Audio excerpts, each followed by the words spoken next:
बिस्मिल्लाहिर्रहमानिर्रहीम। Dear students, ये हमारे पास चैप्टर नंबर 12, इसका फर्स्ट टॉपिक हमारे पास है कॉलम्स लॉ। तो कॉलम्स लॉ में हमारे पास क्या होते हैं, दो चार्जेस, एक Q1 और दूसरा Q2, इनके दरमियान जो डिस्टेंस है उसको हम डिनोट किया हुआ है R से।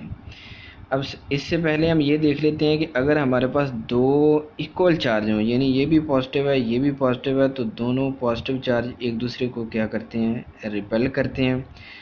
और अगर हमारे पास दो अपोजिट चार्ज हों, जैसे एक पॉजिटिव है दूसरा नेगेटिव है, तो वो एक दूसरे को क्या करते हैं, अट्रैक्ट करते हैं।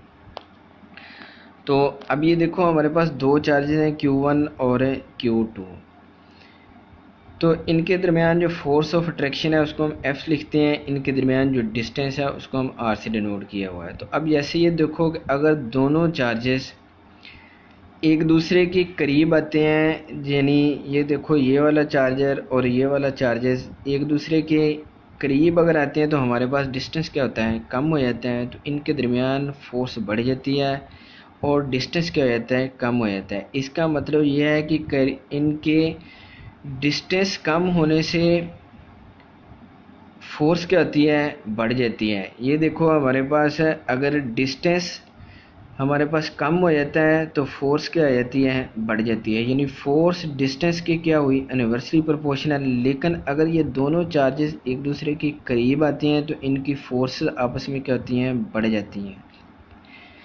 तो इसलिए ये फोर्स के क्या होता है, चार्जेस डायरेक्टली प्रोपोर्शनल है और डिस्टेंस की क्या है, इनवर्सली प्रोपोर्शनल है।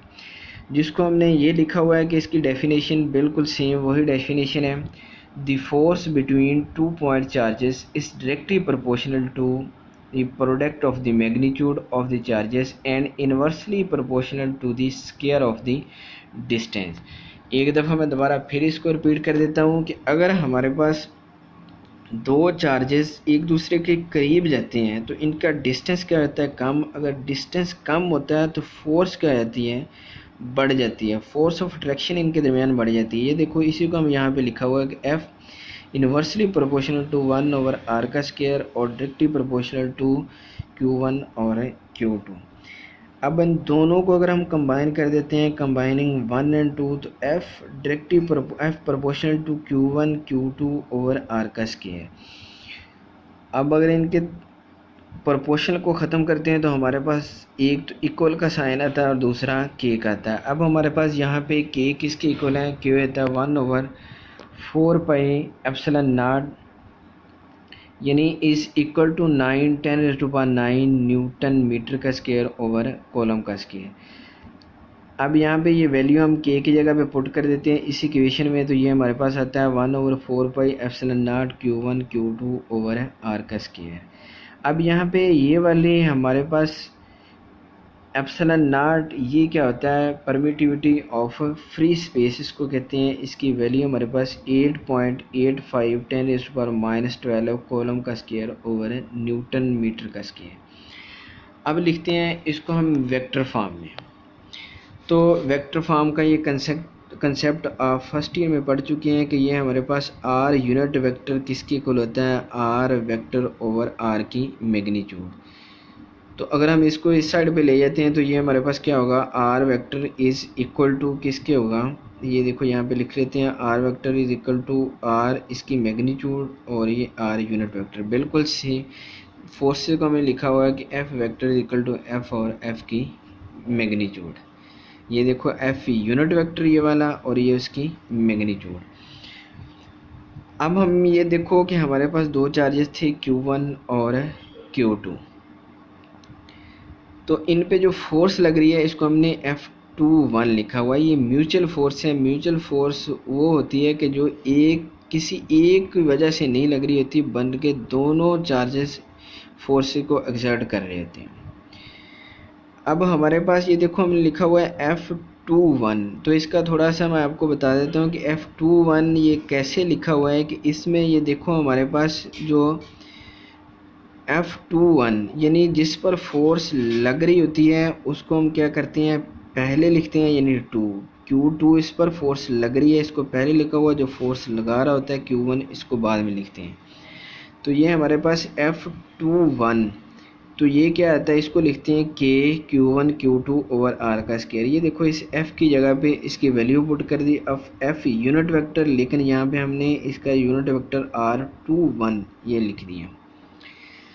अब हम लेते हैं, ये देखो हमारे पास F12, यानी इसमें भी देखो कि हमारे पास F1 ये Q1 इस पर फोर्स लग रही है और कौन सा लगा रहा है, चार्ज 2 लगा रहा है, तो इसलिए F21 F12 हमने ले लिया। इसमें ये देखो ये वाली वैल्यू अगर इसमें पुट करते हैं तो हमारे पास के Q1 Q2 ओवर आर का स्क्वायर, और ये हमारे पास R12, ये देखो ये R12 हमारे पास यूनिट वेक्टर है।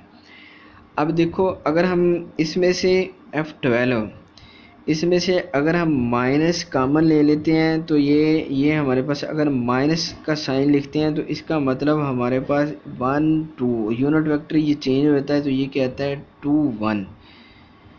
तो ये हमारे पास, और ये फोर्स वही रहती है F12, और ये वाली वैल्यू हमारे पास किसकी है, के Q1 Q2 ओवर आर का स्क्वायर, ये वाली वैल्यू हमारे पास है F21 की। अब हमारे पास F12 is equal to minus ये वाला, और ये वाली जो वैल्यू थी ये किसकी थी, F21 की, ये हमने लिख दिया कि फोर्स हमारे पास equal but opposite in magnitude, कि हमारे पास जैसे न्यूटन का थर्ड लॉ था कि जिसमें action and reaction are equal but opposite in direction. इसके बाद हम लेते हैं इसका effect of medium. Effect of medium हमारे पास क्या है कि जैसे ये दो चार्जेज हैं, इसके दरमियान कोई भी इंसुलेटिंग मीडियम हम रख देते हैं कि इंसुलेटिंग मीडियम हमारे पास कोई भी होता है, तो इसका मतलब ये चार्ज अगर यहाँ से ये वाला चार्ज यहाँ पे आ रहा है, ये इसकी फील्ड यहाँ पे आ रही है, तो इनकी फील्ड हमारे पास क्या हो जाएगी, वीक हो जाएगी, रिड्यूस्ड हो जाएगी, कम हो जाएगी ये वाली। कि जैसे अगर हमारे पास है कि पानी एक तरफ से दूसरी तरफ जा रहा है तो उसके आगे कुछ हम रख देते हैं तो वो क्या हो जाएगी, उसकी मकदार कुछ ना कुछ कम हो जाएगी।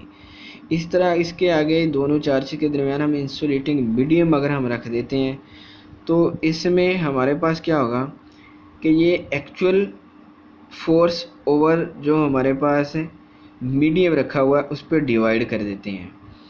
तो ये देखो हमारे पास जो एक्चुअल फोर्स के Q1 Q2 ओवर आर का स्क्वायर और जो हमारे पास इसके मीडियम है उसको ये डिवाइड किया हुआ है। तो कोई भी मीडियम हो तो उसके लिए हमारे पास इक्वेशन कॉलम्स ला क्या बन जाता है, 1/4πε0 FR Q1 Q2 over R का स्क्वायर। ये था हमारे पास कॉलम्स ला। अब हम इसके बाद इंशाल्लाह नेक्स्ट लेक्चर में हाजिर होंगे। अल्लाह हाफिज़।